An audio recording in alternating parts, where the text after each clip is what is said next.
Hello and welcome to our natatorium. There's the pool in the ground.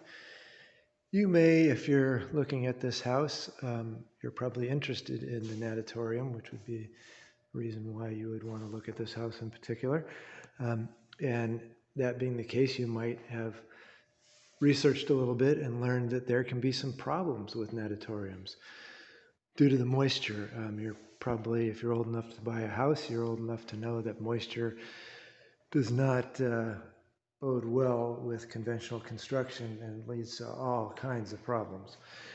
So let me share with you a little bit about this natatorium and how this is done differently.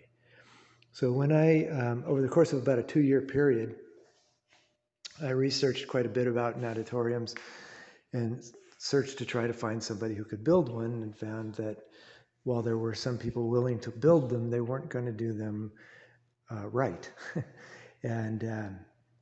and not being able to find somebody who really knew how to do it right in this area or who had the experience, I ended up doing it myself. I figured, well, it's not rocket scientist, and I did actually used to be a rocket scientist, so I thought it's got to be easier than that, and it was. So let me share with you a little bit about the construction of this room and why it's different and why it works so well.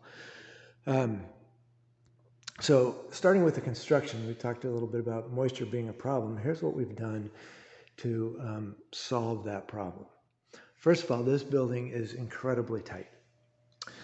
The entire surface of this room has been covered with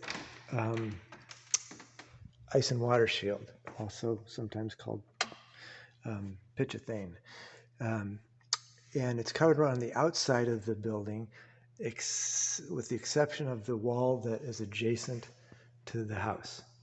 That wall is covered on the inside, and you can actually still see it in this closet because the closet's not finished in here. So you can see that this wall is completely covered with this is a thick rubber coating. So it's the ultimate vapor barrier. On the outside, to help that stick to plywood, and it's covered completely every surface all the way down to the foundation. And to get it to stick to that, it actually has another vapor barrier underneath it. And you can see that in the photos. The red stuff that's painted on is a vapor barrier. It's also a glue at the same time.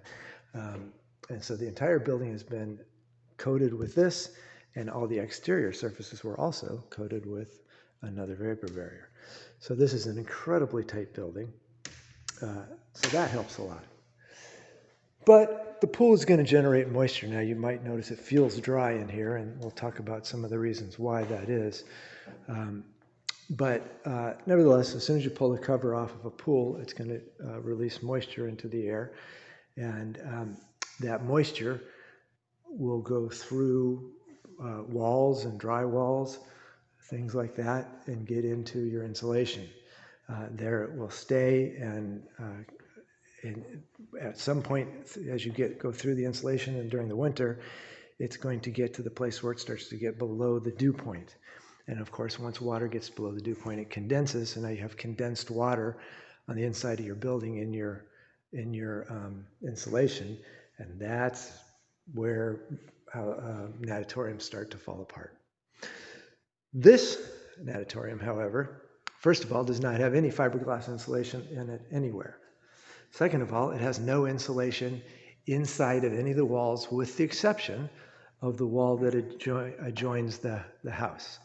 In here, there is insulation, but that will never reach the dew point because the house is always going to be warm on the other side of that wall. It's not fiberglass, though.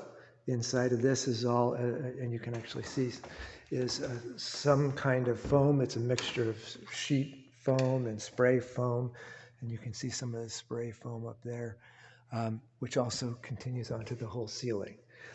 And that ceiling is the one exception where there is insulation inside the building. This room has no insulation in the walls or ceiling, except for about 1.5 inches of spray foam along the ceiling. Everywhere, all the other walls, if you open up a wall It's completely hollow in there. There's no insulation anywhere. The insulation, and there's a lot of it, this entire room is insulated to R60 or more. The insulation is outside of the building. So the place where it hits the dew point is going to be outside of the vapor barrier and outside of the building. It's also going to be in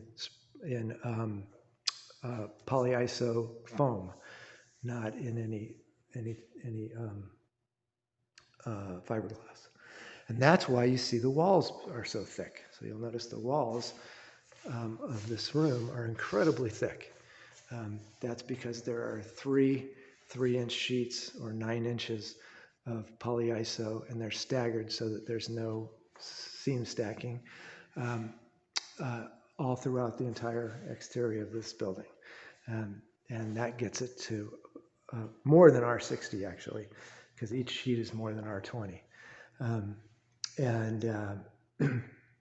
So that's how this building is insulated. Another thing that's unique here is this building is designed to get much of its heat from the sun. So these large windows are specially designed to passively heat the room from the sun's energy. And it'll do that during the winter. During the summer, not so much. It's designed to actually block almost all of the heat. But during the winter, it's designed to receive almost all of the heat onto this nice dark tile floor, which is on a cement slab. There's a massive amount of cement in here. I forgot how many truckloads went into these slabs. 3, I believe. And so there's an incredible amount of thermal mass to store the solar energy, in addition to the fact that the pool can actually store as a thermal mass energy. So we can receive energy via the sun when the sun is shining, which is not really right now, and then store it, and then it's automatically released passively at night.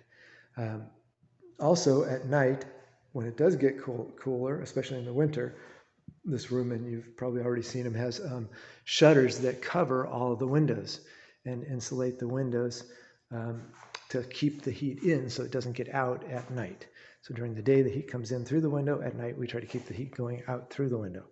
One of those shutters that you might not know about unless I just tipped you off to it is hidden in here.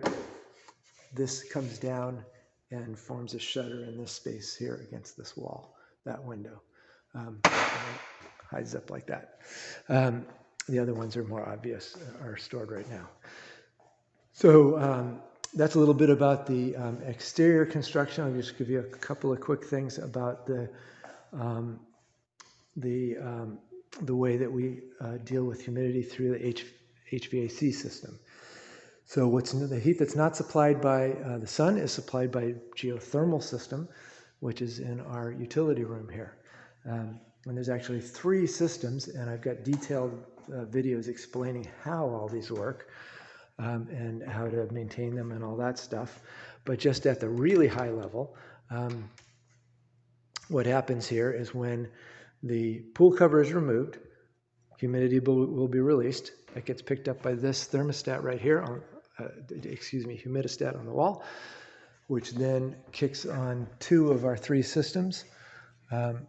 The dehumidifier down here gets kicked on almost instantly, as well as the energy recovery ventilator here. This is actually the best on the market, and it's called Ultimate Air, and that will circulate some of the humid air, push it outside, filter it out so it retains the heat, not filter it, excuse me, through a heat exchanger, pass it through a heat exchanger, retain the heat, send the humidity out.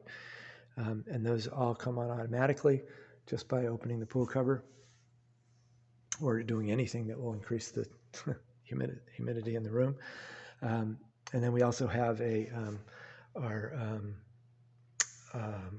geothermal system and a controller, which has multiple different things which are explained in the video, components to it. And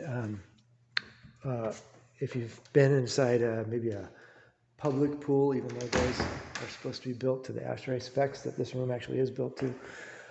You might have noticed sometimes in a pool, you'll see if it's cold outside that the windows are full of moisture, that the moisture condenses all over the windows.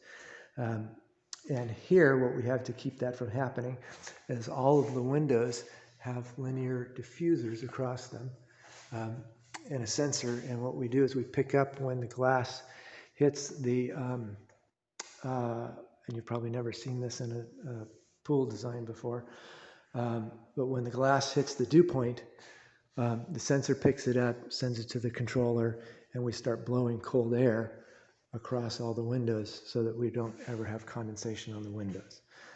So that's how we keep the windows dry. That's how we keep the insulation dry, because it can't possibly get wet because there is none inside the building. It's all outside. And that's why this room is built to last. So that's it for my little overview.